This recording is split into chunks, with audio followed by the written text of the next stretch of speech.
We're facing a unique moment in history. More and more people all over the world are getting infected with a disease that is very contagious and that has forced the rest of us to get locked down in our places 24/7. What happened with our lives? What happened with going to the gym, going to work? What happened with that old ass building where I used to have classes in? Is it even there anymore? What happened with the airport? I don't know. I don't know what they look like anymore. But for me and for other people who live in cities, it is very common to have a normal schedule, and for normal I mean predictable, being used to the same routine. And there are other people who cannot stand to be in the same place for more than 2 months because they feel this nomad urge to go outside and go to another place and travel. Among these people, there is an Italian girl who has visited more than 62 countries in her entire life, and she's only 26. She's gotten the chance to see landscapes that many people have seen only in pictures or in textbooks. I got the pleasure to meet her before all of this started, and she told me about how her nomad urge had started. It was back in 2014, taking advantage of the working holiday visa they offer in Italy. She was working in Australia in a ginger farm. Then she decided to go back to Milano, her hometown, to work in La Feria dell'Artigianato to make some extra money there. But then she met a guy who offered her to join him in his trip throughout Italy. He didn't know how to speak Italian, so he needed somebody to translate. Then her life changed forever. But I will let her explain it for herself. Ladies and gentlemen, Ylenia Riccardi.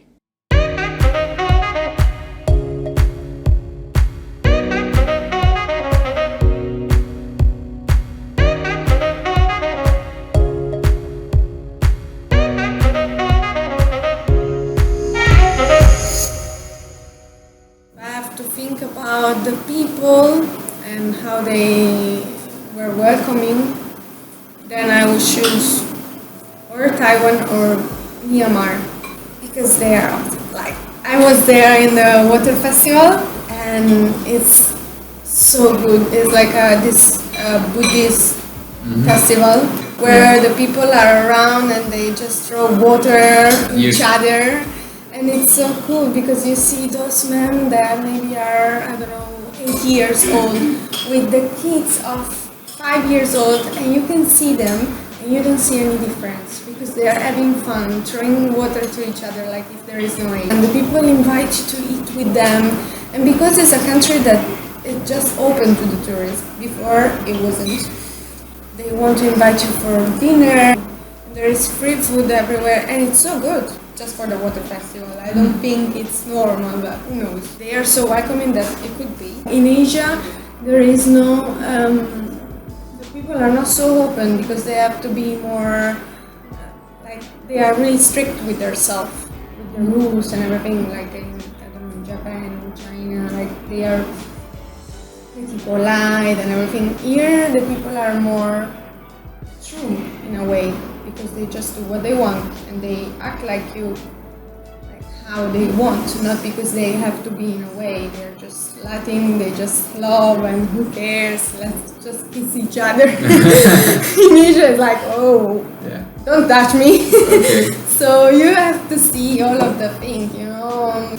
The first country I've been outside Italy was Austria. I was with the school, I was 13 or 12, I don't remember, and we had to go to visit Mauthausen. It was really sad, of course, but I was so shocked because I never felt like this, you know. When you travel, it's like if you are in the past, in the present, in the future. You cannot really explain it. It's because when I went to Australia, I find out this love for traveling. I could already feel it when I was traveling in Europe sometimes, but it was just holidays. It wasn't a real travel. So when I went to Australia and I realized that I could stay away from my family for so long, that I was so happy about it, that I could meet so many people and have so many new families and seeing so many beautiful things, I was like, wow. that's awesome in a way, but it's terrible in the other way because I'm never gonna feel. It's hard to say that a place is my home because every place is my home now, and I'm really attached to my family. I'm Italian, so like the family is not our most important thing. And it's really hard because I realized that it would have been such a difficult life choice because I didn't choose. I chose to be a traveler, but it wasn't really a choice. It was there for me, waiting for me. And it's like when you fall in love with someone, you don't choose it. You just find this person, you fall in love. It's not something that you choose. And I realized that by loving that, I would have loved so much more, like family and even now, like my friend, they continue their life, and I'm here and they will continue to love me, but I'm losing things. And I choose that, and I will choose it all my life, forever, but it's hard. It's not a choice that you do with a light heart. You still feel it really heavy because you know that in this moment there is, like, in 1 hour there is the birthday of my best friend in Italy and I'm here. So it's hard. And nothing changed actually at home because everything is the same.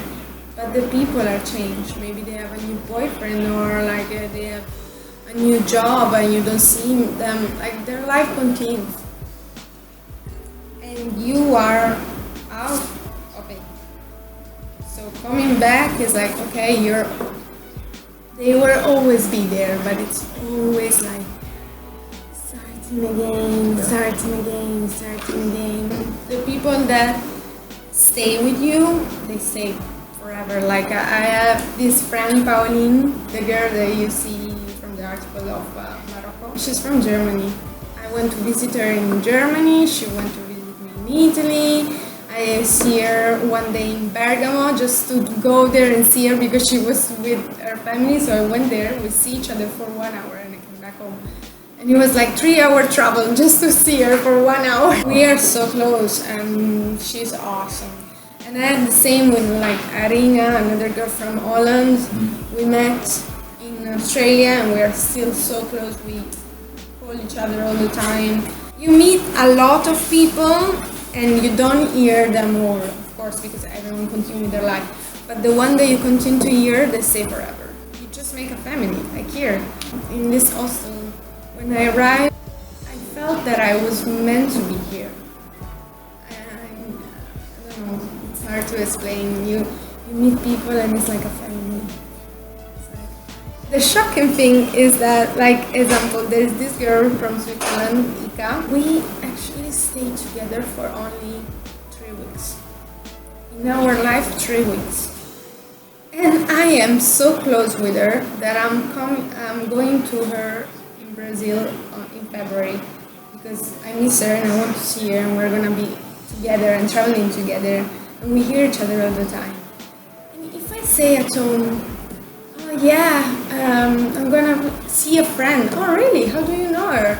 Since how long? 3 weeks. Oh, she's a friend? Because they will never understand that, because they never be alone in the other part of the world.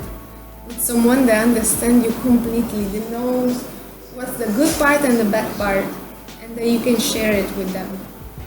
So, something that you cannot explain and the people will never understand. Because they will never trust a person that they meet since 3 weeks. But I could trust her forever. I could stay with her in Brazil, that is a really dangerous country, and enjoy and stay with her alone all the night, feeling okay because she's my sister here, you know? And it's something that you cannot,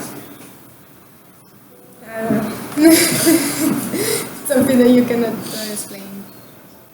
But you know, I'm sure that there is connection with everyone, that I meet a person and I need to meet this person. And maybe just one word of that person will remain in my mind forever. I remember this girl from Canada in Australia, and we never really have this friendship. I don't even know where is she now. But I remember that she told me this story. That she went in Canada in a bar. She was speaking with this guy at the bar and saying him, oh yeah, my dream is to travel, but it's really hard because I don't get the money for doing that. And so I don't know where I'm gonna go. I really wanna go, but I can't now because I have to work. And the guy, and this is a crazy story, the guy just looked at her and said, okay, we're gonna do something now. I hear your story and I feel you. So I'm gonna give you $5,000 and you're gonna travel with those $5,000. You can start your dream like that. But you have to promise me that in the future you're gonna give $5,000 to another person for doing the same. And she was in Australia thanks to that guy. And that remained in my mind forever. I still remember it now. I don't remember her, but I remember this. And since that day, okay, I don't go and give $5,000 to people because I don't even have them, of course. But I don't know, I just try to do this. Like when I'm at the bar buying coffee for myself, I buy the coffee for someone else. And I say to the person, like, okay, I take you my coffee and the one for the person, the next person. And it happens a lot of time, and I know I make them their day for that. It's just a coffee, it's €1, it's nothing. But for that person, it's something, and maybe she will do it to someone else. And that's how it is life. There is a connection. And so even if I don't see all the person, and maybe I don't picture myself in 10 years with everyone that I met here, I know that maybe my words will remain in the mind of someone and say maybe. So that's the important thing. Are you planning to stop at some point? I don't know. I really don't know. Like, I think I will continue as I can. Maybe I will stop only when I want to have a family. Because it's in my plan, of course. I don't know, it would be nice to have a family, you know, like everyone wants his own family, I guess. But maybe I will stop when I will find this feeling to have a family, but now I don't. So I actually try to avoid everything, to avoid that, because it would be a complication, you know. If I start having feeling for a guy that doesn't want to travel, it will be a limit to me. So I cannot do that. So I just don't go out with him. It's not really something that I want to. Is there any advice that you would give to a person who is like afraid of starting? Carpe diem. Just go, take the moment and live it. Because seriously, we have only one life and it's so short. And the time passes so fast. Like, I think, when I think about that I'm here since 2 months already, it seems like yesterday when I came here and I met everyone. It's so weird. You just go and take it. Because really, it's so short and we have just this life, so just live it. And if you are afraid of something, just go and try to fight it. I was afraid of a lot of things.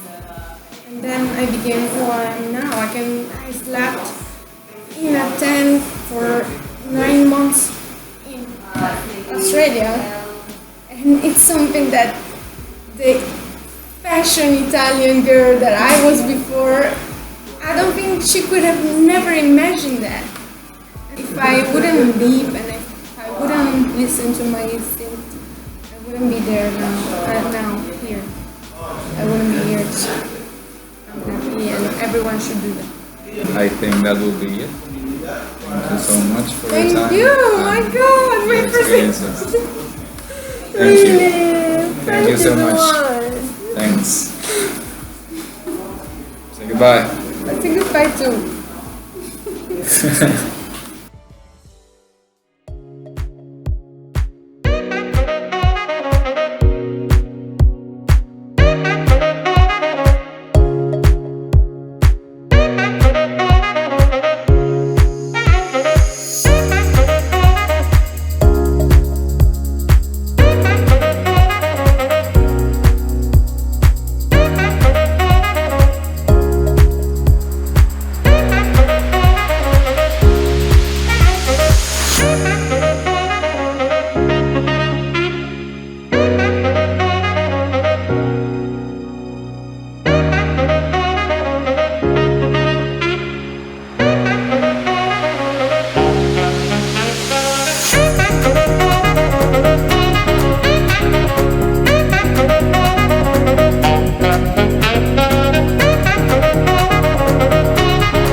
ragazzi, sono Ylerichard e volevo ringraziarvi per aver guardato questa intervista. Per me significa molto sapere che c'è qualcuno là fuori che mi sostiene durante i miei viaggi e mi segue. Eccovi tutte le camite che ho portato a mia madre, giusto per farvi sentire un po' più parte di questa mia esperienza. Se volete saperne di più, sulla descrizione di questo video troverete il mio sito, la mia pagina Instagram, Facebook e il mio canale YouTube. Io sono dovuta tornare a Milano a causa del coronavirus, ma non mi butto giù, anzi, penso che da questa brutta esperienza ne usciremo più forti, più saggi e soprattutto più uniti, perché siamo in tutto questo insieme. Ce la faremo.